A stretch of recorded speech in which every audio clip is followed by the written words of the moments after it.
If the Earth always had one moon, why did the Sumerians describe two? This is not an assertion, it is a question. And like every good investigation, it begins with records that seem strange and ends in a place far less comfortable than we imagined. The Sumerians left behind documents in cuneiform script engraved on clay tablets. This is a fundamental consideration. We are not talking about vague myths transmitted orally through generations.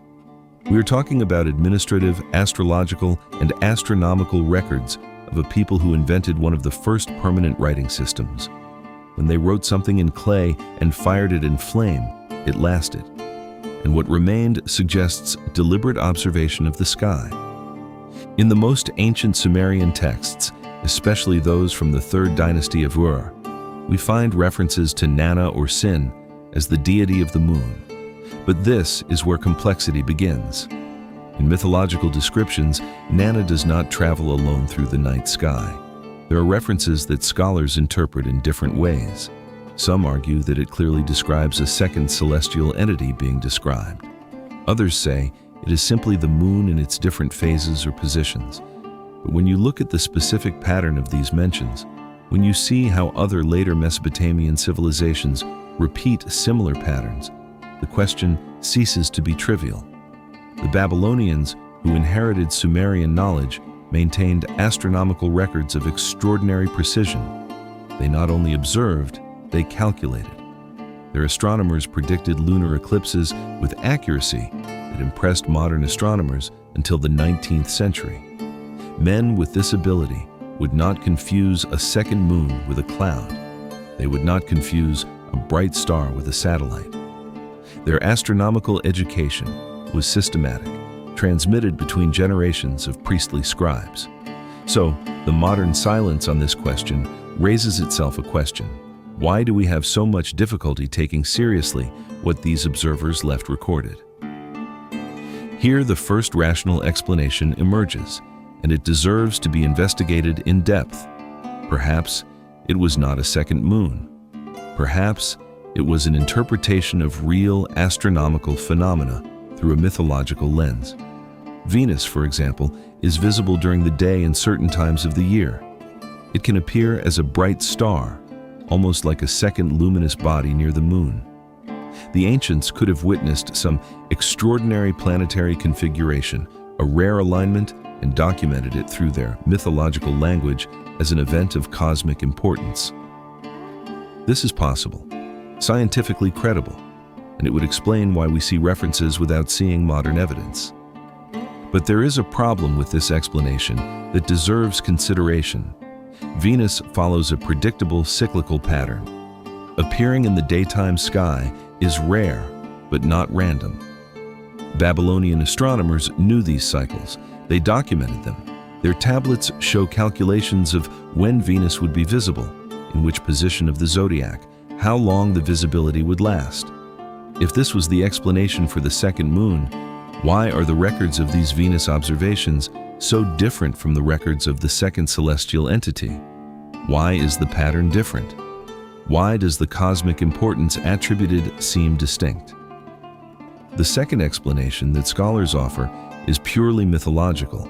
They argue that Nana was a deity with multiple aspects, that Sumerian mythology frequently used astronomical images to describe religious narratives that had no direct connection to observation of the sky.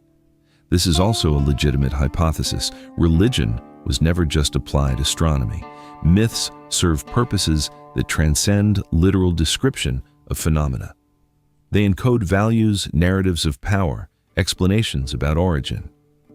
A second celestial body could be a purely mythological construction, created to serve a narrative function within a complex religious system. The problem is that this explanation, although valid for certain texts, does not explain why other civilizations independently describe similar patterns. Ancient Hindu texts mention in some contexts multiple satellites orbiting the Earth. Ancient Mesoamerican texts contain references to multiple moons in their cosmological myths. If this were purely a Sumerian mythological invention, why would civilizations that had no contact with Mesopotamia be inventing the same fiction? The coincidence raises the question, could they be observing something real and describing it through their own mythological system? Now, we enter territory where modern astronomy offers a possibility that is scientifically sound, even if historically uncertain. The capture of satellites is a real process. Scientists have observed it in other parts of the solar system. Mars had multiple satellites. Most were lost or destroyed. Jupiter and Saturn have dozens of them, the result of gravitational captures accumulated over billions of years. The moon we have may have been captured about 4 billion years ago, and geological evidence suggests that this was a violent process that left clear marks on the Earth's crust. If the Earth had captured a second smaller moon, what would happen? Orbital models show that it would be unstable. A very small moon, or in too close an orbit, would be disturbed by the primary lunar gravity. Eventually, it would be ejected from the system or collide. The interval of stability for such an orbit depends on many variables: satellite size, density, composition, initial distance, but there are windows where it would be possible. Briefly, for centuries, for thousands of years. Who knows? The crucial point is that it is not impossible from the point of view of orbital physics. If a second moon existed 5 or 10,000 years ago, when the Sumerians were developing their civilization and then disappeared through collision or ejection, it would leave marks. Massive impact leaves evidence. But here's the disturbing consideration. The impact of a satellite the size of, say, Phobos or Deimos would have left a continental crater. There is no crater that matches recent enough for this. What does this mean? Either it never happened, or it happened so long ago that geological evidence was eroded or recycled. The Earth is a geologically living planet. Tectonic plates move. Ancient craters disappear. Mountains are born from the dust of previous impacts. A satellite collision 2 million years ago would have left only faint traces today. But there is another scenario that researchers have considered. What if the moon did not disappear through collision, but through capture by a larger body?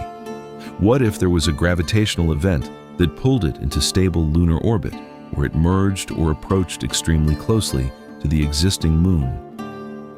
Orbital mechanics allows such scenarios. And if this happened long enough ago, all that would remain would be a perturbation in the orbits, changes in the tides recorded in very ancient geological layers, possible alterations in climate cycles of remote ages. Transmitted knowledge is another dimension of this investigation. The Sumerians did not invent their civilization from scratch. They inherited knowledge. Their mathematical structures, their astronomical observations, their systems of measurement were too sophisticated to emerge in one generation. There is evidence that geographical and astronomical knowledge was transmitted through scribal traditions that traced back to times lost in prehistory. If their most ancient ancestors, populations that lived 10,000, 15,000 years ago, witnessed an extraordinary celestial event, a second moon visible in the sky, this could have been recorded in some way and transmitted through generations. Myth as memory.